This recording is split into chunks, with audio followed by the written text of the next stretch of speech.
ప్రభుత్వం చేపట్టిన సంక్షేమ అభివృద్ధి కార్యక్రమాలను ప్రజలకు చేరవేయడానికి ప్రజాపాలన ప్రగతి ప్రణాళిక పేరుతో 99 రోజుల కార్యక్రమాన్ని నిర్వహిస్తున్నామని కలెక్టర్ కోయా శ్రీహర్ష అన్నారు.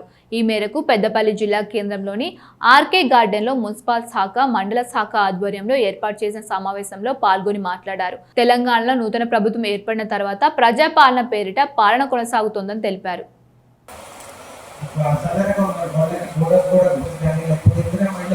బ్యాంక్ లింకేజ్ అనేది ఇంప్లిమెంట్ కన్నా ఇప్పుడు ఎక్కువ పెరగడం జరిగింది.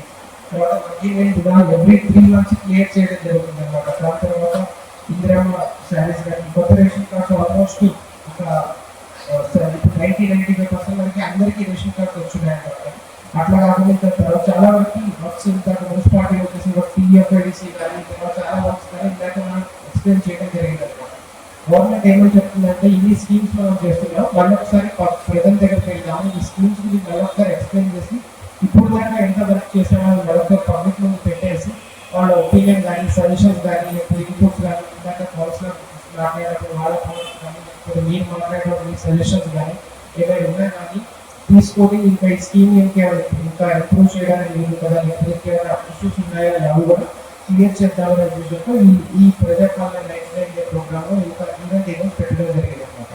అందులో చూస్తే ఇప్పుడు జనాన్ని చూస్తే మనకి ఇందిరా మీడియా అనుకున్నట్టు దాంట్లో కొన్ని చిన్న టెక్నికల్ ఇష్యూస్ ఉన్నాయి. ఫర్ ఎగ్జాంపుల్ ఇందాక అన్నట్టు ఈ నుండి కూడా స్థలం ఉంది కూడా తనకి ఈ నీళ్లు రాకపోవడం, హెల్త్ లిస్టు లిస్ట్ కొన్ని టెక్నికల్ ఇష్యూస్ ఉన్నాయి.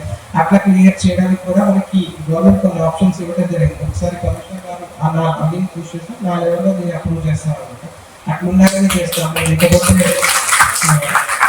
తర్వాత ఫర్ ఎగ్జాంపుల్ ఇంత 2011 12 13 ఆ టైంలో మనకి ఇందిరమ్మ ఇల్లు కొంత కట్టుకొని మళ్ళీ ఇప్పుడు శాంక్షన్ తీసుకున్నప్పుడు పాత ఇందిరమ్మ ఇల్లు వచ్చిందని రిజెక్ట్ అవ్వడం కానీ, లేకపోతే మీ పేమెంట్ ట్రాక్టర్ ఉందా కానీ, లేకపోతే పేమెంట్స్ రాకపోతే అట్లా కొన్ని సమస్యలు ఉన్నాయన్నమాట. సో ఈ సమస్యలు ఉన్నాయని గవర్నమెంట్ ఎక్నాలెడ్జ్ చేస్తూ ఇంకేమైనా ఇష్యూస్ మీ సైడ్ నుంచి కూడా తెలుసుకుందాం అనుకుంటున్నాము.